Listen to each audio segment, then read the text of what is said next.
Really quickly, I just want to go through the Photoshop workflow that I use.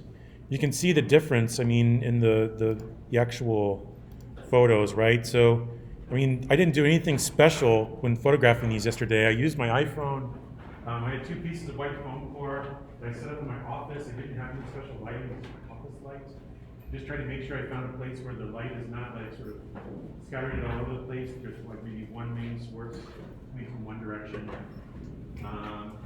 Which you can see I have a bunch of annoying things, right? I have a backdrop that's not it's not starch white, it's just sort of like off various trees of off whites.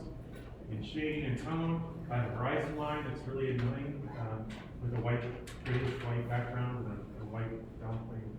I have shadows in places. I want to make sure I don't accidentally cut off the shadow. It's nothing worse than when you look at something and go, that's really lovely. And you look at the shadow and look at the edge of the shadow and suddenly like it just got cut off, right? Ooh. That really breaks the effect.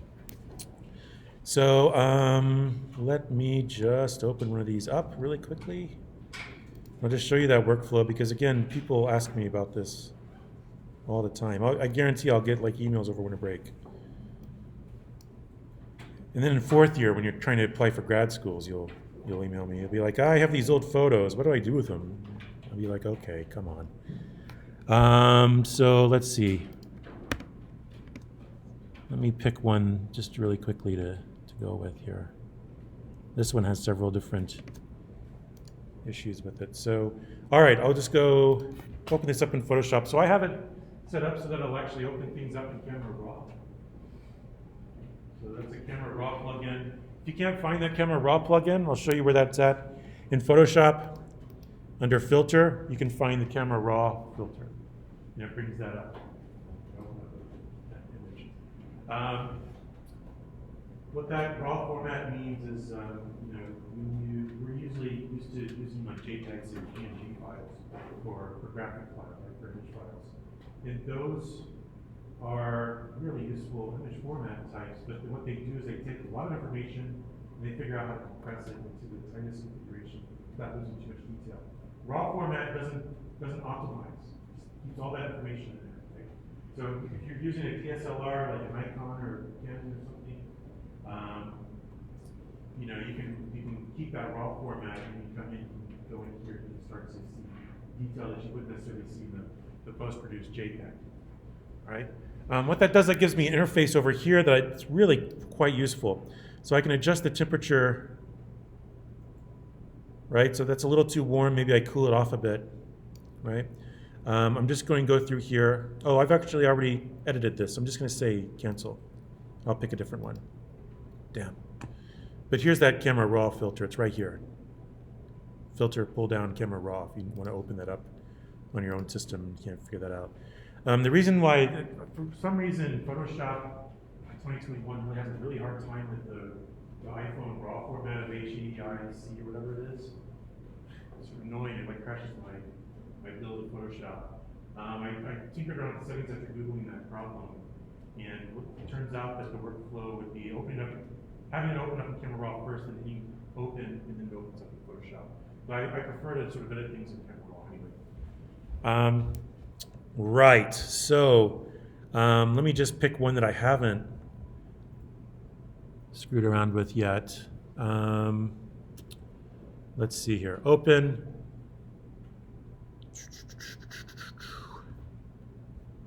And since we have 2 options here, right? Like I have this one with a black background.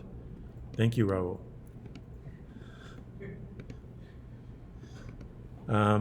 So I'll pick maybe this one, and then I'll pick another one that's with a white background, and that we'll have some cleanup to do, no doubt. If I can ever find it here. Let's see, down here somewhere. Let's find one. All right, so do I have those 2 things selected still? Yeah, okay. So anyway, I selected 2 items. They're gonna both open up here in Camera Raw for me. So in this case, I'm gonna go look at this. I'm just gonna say, let's adjust the temperature down. I have what was a white foam core base and backdrop.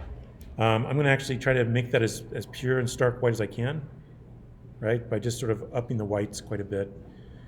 If you go too far, in some cases, you start to get some real hot spots. So I try to be a little more nuanced with it here. But I'm just going to adjust maybe those two things. The other thing I can do is I can go down here to Effects and go to Vignetting. Vignetting is that annoying thing where you can put that shadow in the corners and coming around like there's an ellipse around your photo. But if you go in the opposite direction, you can brighten up those corners a bit. There we go. And now I'm going to go to this one. I'm going to do basically the opposite, right? So I'm going to go temperature, sure, maybe I cool it off a little bit. But this time I'm going to turn the blacks to dark. Maybe even take the shadows down a bit and see if I can get some contrast here. You can only do so much with this, right? Like that's a really bright spot, just sort of specular glare from the lights coming off that platform floor. Nothing I can do about it at that point, but you can vignette this just a little bit in the opposite direction. All right, now I'm going to select both. I'm going to say open. Cannot complete your. Oh, come on. So sorry about that. That's really annoying when that happens. Where did it go? Let's see. Date modified. I just have to reopen them. I don't know why it's so stupid. I have to tell it to open. Open with Photoshop 2021. Should open back up in Camera Raw. For some reason, it does that when I have multiple ones open. Anyway, now I'm going to bring these into Photoshop. You can see one at a time. I can just quickly, and this is what I was doing for, how many of you? 20. I think I ended up with 5x6 grid, 30 things. So in this case, I'm going to make sure that I go black and white and turn white to my color here. And I'm just going to quickly try to select the portions that aren't chipboard so I can just really quickly go over it. If I need to, I can swallow these things up. All right, I'm just using that magic wand tool and trying to select everything that's not chipboard. That allows me to go along the top here with a big white paintbrush and just brush that crap away. Down here, I'll go ahead and remove that selection. Down here, I'm just going to very carefully go around the edges. You can see if I go too far, right, I screw things up. I'm going to use a feathered brush, one that has soft edges. And I'm just going to go around, and you can see, again, I can sort of soften up those edges if I need to. I want to make sure that there's no shadow along these edges that gets cut off, right? Just sort of make sure that, right, and I can hit save. It says, are you sure? And I say, yes, okay.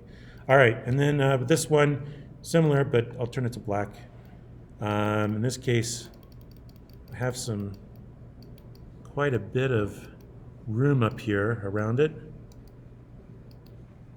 There's quite a bit of contrast, so let's see if I can just select everything that's not, spray painted white. And there we go. Yeah.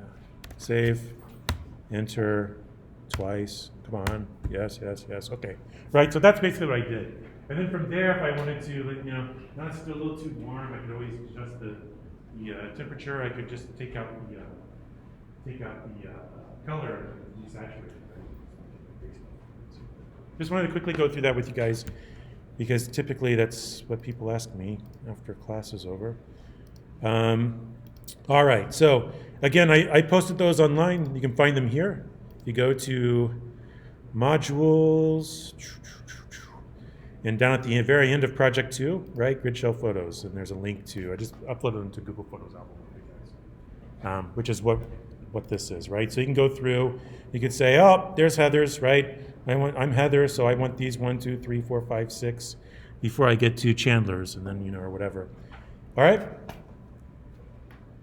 And that way I can keep track of whose is whose as well. Yeah, so I actually aggregated them all together into a little grid, like grid shells with the plural, right? So anyway, so I posted that on Instagram yesterday. And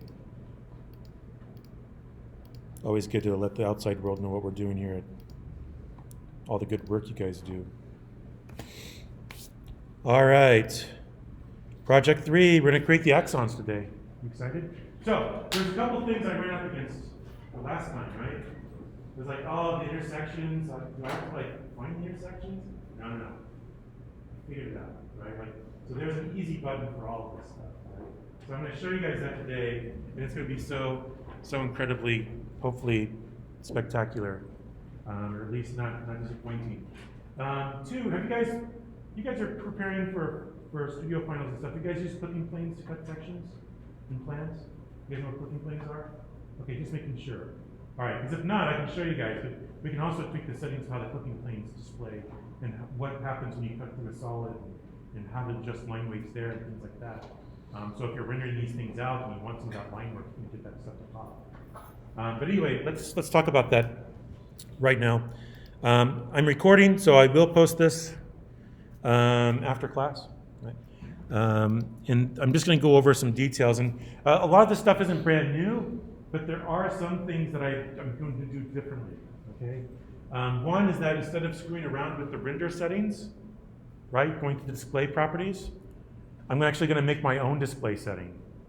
And then, the biggest question is, what do we name it, right? Like pure awesomeness, sick nasty, this is so filthy, it needs a shower, kind of thing, right? Whatever, okay. So, off the hook. All right, let me just open up the Rhino file here. Okay, so last time, I made this component, these sort of cascading cellular blocks, and I instantiated them across this cellular automaton system, generated system, with lots and lots of points, basically a big point cloud spread across what might be considered a piece of urban fabric, right? Simple blocks, 3x3 block, right? 9 square problem. So we just got to wait for this to actually pop in. Parallel not responding. The reason for that might be because of the display mode I have set here. Or maybe not. All right, there we go. All right, so again, really quickly, you'll see that there's this viewport is called parallel instead of perspective, right? Because I set it to axon. So let's just take a look at that. In order to get there, you go into that label, you go to set view, you find isometric, and you can pick whichever isometric is whatever the flavor of the week is. Northwest ISO, why don't we try that? Why not? There, as good as any, as far as I'm concerned. Now you can see right now what I have is I think it's just rendered mode view on, right? And so before we were going to the viewport the display properties and telling Rhino to customize that rendered mode, right?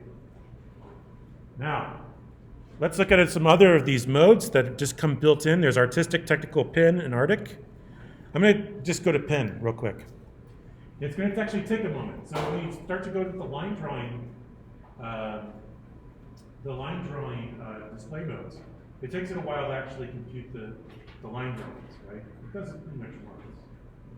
So that's it. Now, I don't know if you can tell this, it's really obvious on my computer screen. There's this like bitmap of like a textured paper as if this was watercolor paper that has a little bit of tooth to it, right? I don't really like that.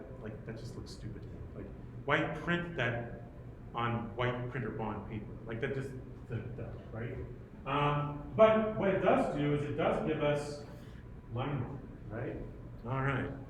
And we've already generated it. So what I'm going to do is I'm going to go to Tools, Options, right, just like as we did before. And this is where we find all of our options. View, display modes again, right? Now here's where we would go into rendered and we start to turn certain things on and off, and we tell it what kind of line weights we want for certain things, etc., right? In rendered mode. What I actually want to do is I want to go to display modes, and you get this list. And this is weird because this is the only place I figured out that we have this copy. What I'm going to do is I'm going to use pen because it already has all of the sort of line properties that I want to use and start to adjust. I'm going to use that. I'm going to say copy. And we can name this like sheer insanity, something like that, right? I don't know, whatever. Yeah, all right. And so right away you can see, oh, there's some things that I can really begin to tweak here, right? Including that stupid background image file. So it has this like JPEG or PNG file of like somebody took a picture of like paper with a little bit of texture on it. I can't stand that crap. Anyway, so I'm just going to say no, no image file. I could say maybe just use a solid color. Oh, what color? Not that gray. That looks terrible. Ugh, that gray makes me want to yak. All right, white. There we go. Ground plane settings. I'm going to turn that off. I already have my own ground plane. It's just that 9 by 9, that 9 square block, right? That's really important. I want everything else to be transparent when I export this out as a PNG file. All right. Visibility. Show intersections. Ooh, that looks really. Show silhouettes is already on. Yeah. All right. Then I can go to lines, and I can say there's hidden color line colors. If you want to actually turn hidden lines on, there's edge line colors. There's silhouette line colors, and line weight or width. And there's intersection line colors. All right. Yeah. So this gives you a lot of options. I'll say use a single color, black for that. I'll beef this up just a bit to maybe 3. 1. I'll just try that. I'm going to go ahead and hit OK. And now we're still in the pin settings, but now look at this. Sheer insanity is one of my options, right? Yay! All right, so you can start to make your own custom display modes. And there we go. Now, this is not rendered, is it? I'm starting to adjust the line weights and tell it which lines I want and don't want. All right, so now I can just keep going back and starting to refine this. I go back to sheer insanity, which is the dumbest name I'm going to have to repeat over and over again now. Stupid Josh. All right. Shadows. I can turn shadows